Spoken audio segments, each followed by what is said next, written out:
Learn English through stories YouTube. Adapted and modified by Kulwant Singh Sandhu. Contents: 1. Childhood. 2. Hearing or listening. 3. Rosa Parks takes a stand. 4. Importance of dragon in Chinese culture. 5. Grammar page, simple present.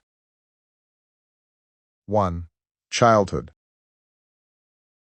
I remember my childhood as being generally happy and can recall experiencing some of the most carefree times of my life. But I can also remember, even more vividly, moments of being deeply frightened.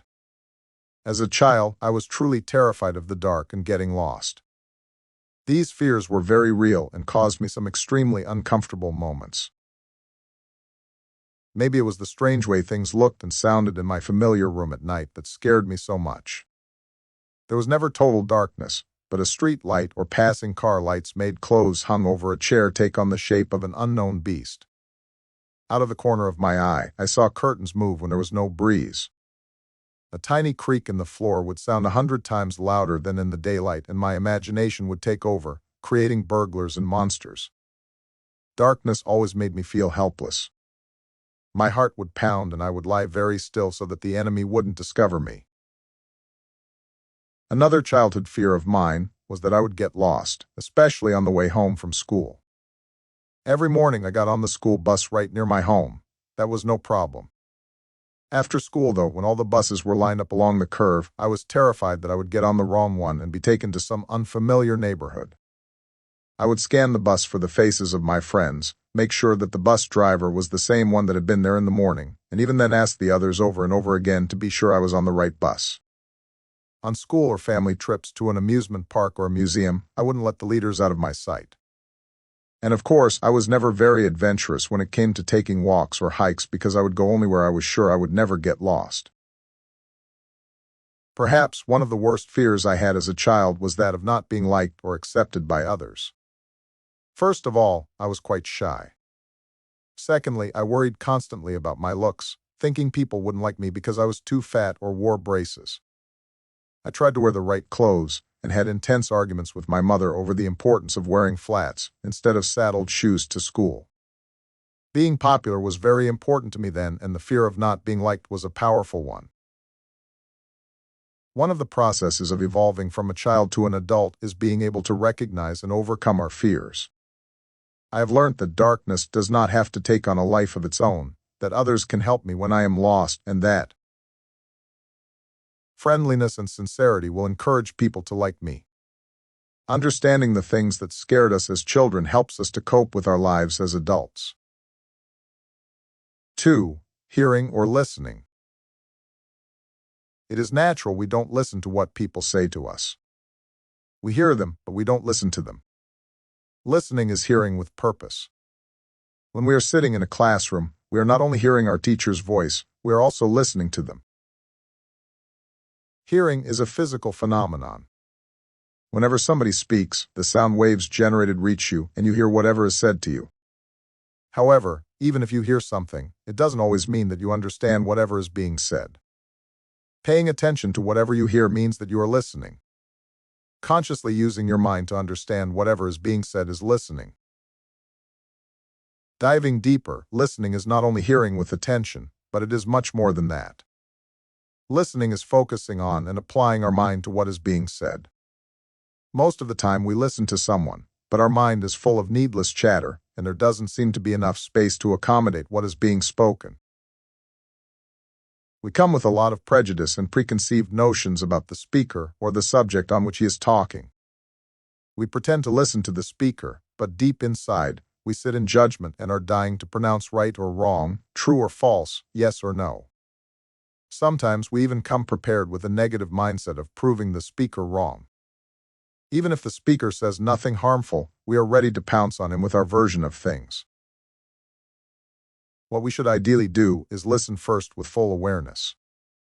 Once we have done that, we can decide whether we want to make a judgment or not. Once we do that, communication will be perfect and our interpersonal relationship will become so much better. Listening well doesn't mean one has to say the right thing at the right moment. It is better to speak your mind, but do so with awareness after listening to the speaker with full concentration. Let's look at this another way.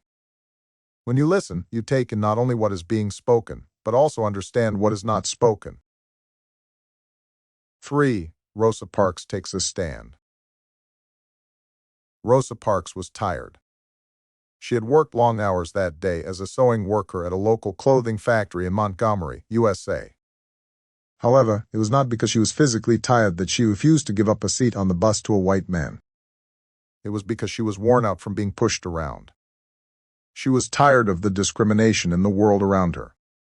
Discrimination is when a person is treated differently or judged unfairly by others. Rosa Parks lived at a time and in a place where people were discriminated against based on the color of their skin. Black people were often treated differently than white people. They could not shop at the same stores, eat at the same restaurants, or even use the same water fountains as white people. Schools were segregated or separated according to a person's skin color. As a child, Mrs. Parks remembered school buses taking white children to their schools.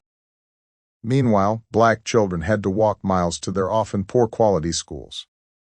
Schools for black children did not have enough books, supplies, or even desks. However, there were plenty of learning materials at schools for white children. At a young age, Mrs. Parks understood, but did not accept, that there were two worlds, a world for white people and a world for black people.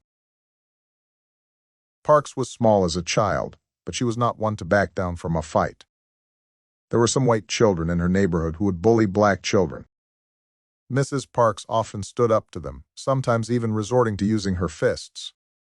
Even though Mrs. Parks saw a lot of hatred and unkindness, she also knew that not all people were like that. Mrs. Parks believed in the goodness of all people. She believed in a person's ability to do the right thing. On December 1, 1955, Mrs. Parks took a stand against discrimination by remaining seated on the bus. The rules for who could sit in which bus seat were unjust. At that time, there was a section of the bus for white people and a smaller section at the back of the bus for black people. The white section could be made bigger according to how many white passengers were on the bus. Even though most of the passengers on buses were generally black people, they often had to stand or even get off the bus if there was not enough room for white passengers. As more white passengers boarded the bus that day, the bus driver demanded that Mrs. Parks and 3 other passengers in the black section give up their seats to 4 white passengers. Mrs. Parks thought of how her people had been abused and mistreated because of the color of their skin. The 3 other passengers moved, but Parks refused. The bus driver started to become angry. "Are you going to stand up?" he asked Mrs. Parks. "No, I'm not," she replied. "Well, if you don't stand up, I'm going to have to call the police and have you arrested," he went on. "You may do that," Mrs. Parks responded. Mrs. Parks was duly arrested. The next day, when she went to court, her trial lasted 30 minutes. She was found guilty and fined, but Mrs. Parks continued to fight for her rights in the courts. Rosa Parks became a spark that helped ignite the fight against segregation. After her arrest, over 40,000 black people boycotted riding the bus. They carpooled together, used cabs operated by black drivers, and some even walked as far as 20 miles to get to work. While that type of segregation no longer exists in America today, there is still inequality, and there are wrongs that need to be righted. Rosa Parks fought for racial, criminal, and social justice for her entire life. She showed that even ordinary people can take a stand for what is right and make a change. Sometimes all it takes is a simple act of courage. Freedom is never given, it is won. A. Philip Randolph, Civil Rights Leader. 4. Importance of dragon in Chinese culture. Dragons in Chinese culture symbolize great power, good luck, and strength. They represent power and authority, particularly control over typhoons, water, rainfall, and floods. Emperors were assumed to have descended from the dragons. That is why, out of the 12 zodiac signs, the dragon is the most popular one. The dragon played an influential and beneficial role in Chinese culture. An amalgam of several creatures, including monitor lizards, pythons, and the Chinese alligator, the dragon was a water spirit responsible for bringing rain and thus ensuring the survival of crops. The dragon was a symbolic guardian to the gods and was the source of true wisdom. The dragon represented two of the ancient elements. Earth and water endow the creature with powers of magic and strength. Shaolin Buddhists saw him as a vision of enlightened truth, to be felt, but never to be held. Certain very old men were called dragons, being well versed in the life-supporting skills of herbal medicine, agriculture, and kung fu. In early China, these skills were surely a matter of life or death, and those so educated were held in high esteem.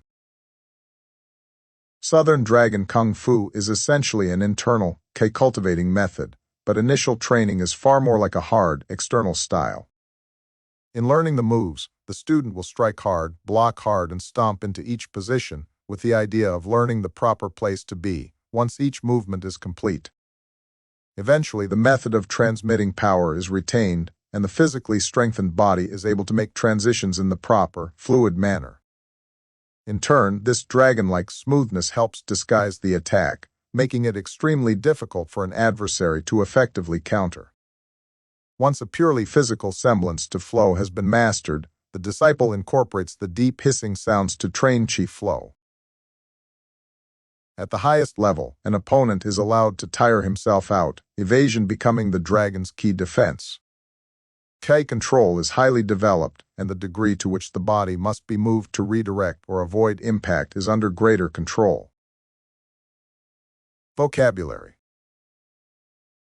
1. Amalgam, mixture. 2. Ancient, very old. 3. Endow, give.